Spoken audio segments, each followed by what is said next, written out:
پھر مرزا صاحب آپ نے ایک بڑا بھونڈا طریقہ اختیار کر رکھا ہے، بڑا یعنی جسے کہتے ہیں ڈھونگ رچایا ہوا ہے آپ نے۔ جب آپ سے کو کہا جاتا نا کہ فلاں روایت جو آپ نے پیش کی یا فلاں واقعہ جو تاریخی آپ نے بیان کیا ہے اس کی سند پیش کرو، تو آپ وہاں کیا کہتے ہیں جی؟ مثال کے طور پر امام نسائی رحمۃ اللہ علیہ کی شہادت کیسے ہوئی؟ جھوٹا واقعہ ہے، اس کی سند صحیح نہیں ہے، ہم نے اللہ کے فضل و کرم سے بتایا ہوا ہے کہ اس کی سند ضعیف ہے۔ جب آپ کو اس کی صحیح سند نہیں ملی نا، تو اب آپ نے کہنا شروع کر دیا کہ دیکھو جی اصل میں بہت ساری کتابوں میں موجود ہے نا، وہ تو متواتر ہو گئی ہے، متواتر کی جو سندیں پھلانگنے کی ضرورت نہیں۔ یہ ڈھونگ آپ رچاتے ہیں متواتر والا۔ آپ کو متواتر کی تعریف آتی ہے مرزا صاحب؟ تواتر کسے کہتے ہیں؟ تواتر یہ ہے کہ جب سے وہ واقعہ رونما ہوا ہے اس دور سے لے کر آج کے دور تک ہر دور میں اس کو اتنے زیادہ لوگ بیان کر رہے ہوں، ہر طبقے میں اتنے زیادہ لوگ بیان کر رہے ہوں۔ اب بتائیں کہ امام نسائی رحمۃ اللہ علیہ کی شہادت والے زمانے میں اس نے کتنے لوگوں نے بیان کیا ہے؟ تواتر والی ہم آپ کی ابھی وہ سارا ڈھونگ نکال دیتے ہیں، تواتر تواتر تواتر۔ پھر اسی طرح ہم نے جب آپ سے پوچھا نا کہ آپ کہتے ہیں امام عمر بن عبدالعزیز رحمۃ اللہ علیہ نے لعنت ختم کروائی، جو ممبروں پر لعنت ہوتی تھی، جھوٹی بات ہے، جھوٹ بولتے ہیں آپ، جھوٹی روایات ہیں۔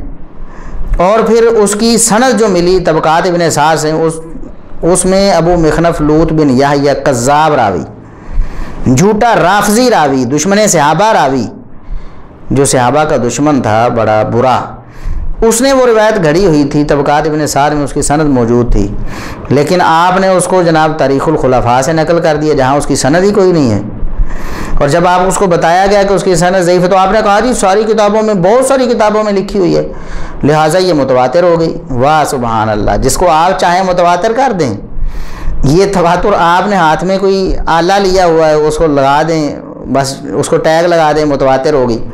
آپ بتائیں کہ امام عمر بن عبدالعزیز رحمۃ اللہ علیہ کے دور میں کتنے لوگوں نے اس کو بیان کیا؟ آپ کو متواتر کا معنی نہیں آتا ہے؟ پڑھ لیں نا اصول حدیث آپ۔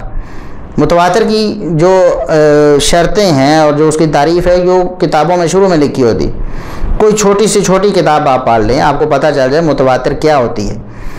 آپ اس کو جھوٹا ہی تواتر تواتر تواتر، جو جھوٹی روایت آپ نے قبول کرنی ہوتی ہے اس کو تواتر کا نام دے دیتے ہیں کہ یہ متواتر ہے جی، ساری کتابوں میں لکھی ہوئی ہے۔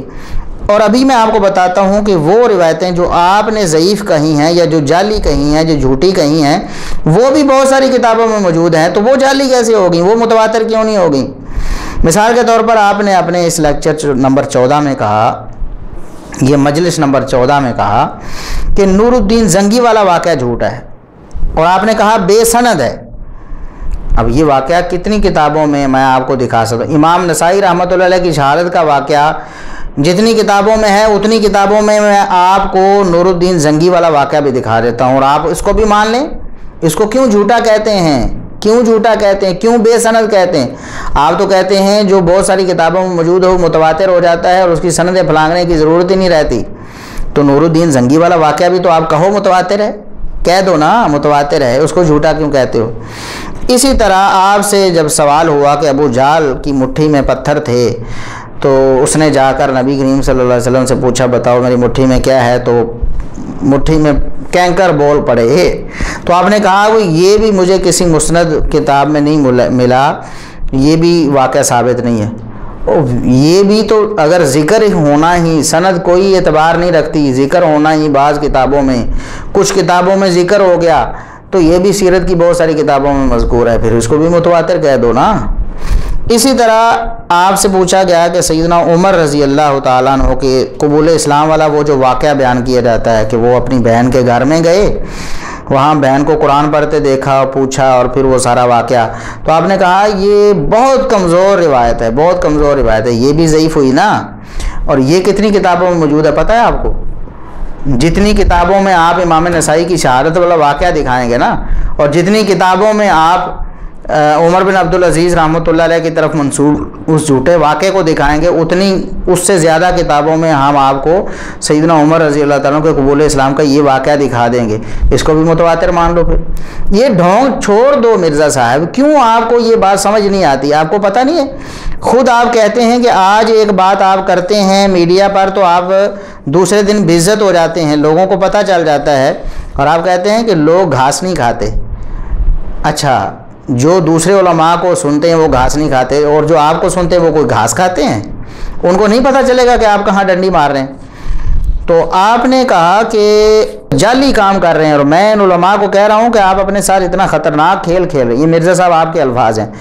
آپ سوشل میڈیا پہ کلپ چڑھاتے ہیں اور پھر آپ بعد میں بے عزت ہوتے ہیں.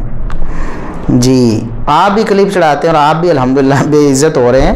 کیوں نہیں آپ ان باتوں کو تسلیم کرتے کہ آپ جو بات غلط ہے اس کو غلط کہیں، جو صحیح ہے اس کو صحیح کہیں؟ جب آپ کے مفاد میں آتی ہے تو آپ اس کو تسلیم کر لیتے ہیں، آپ کے خلاف آتی ہے تو آپ اس کو رد کر دیتے ہیں.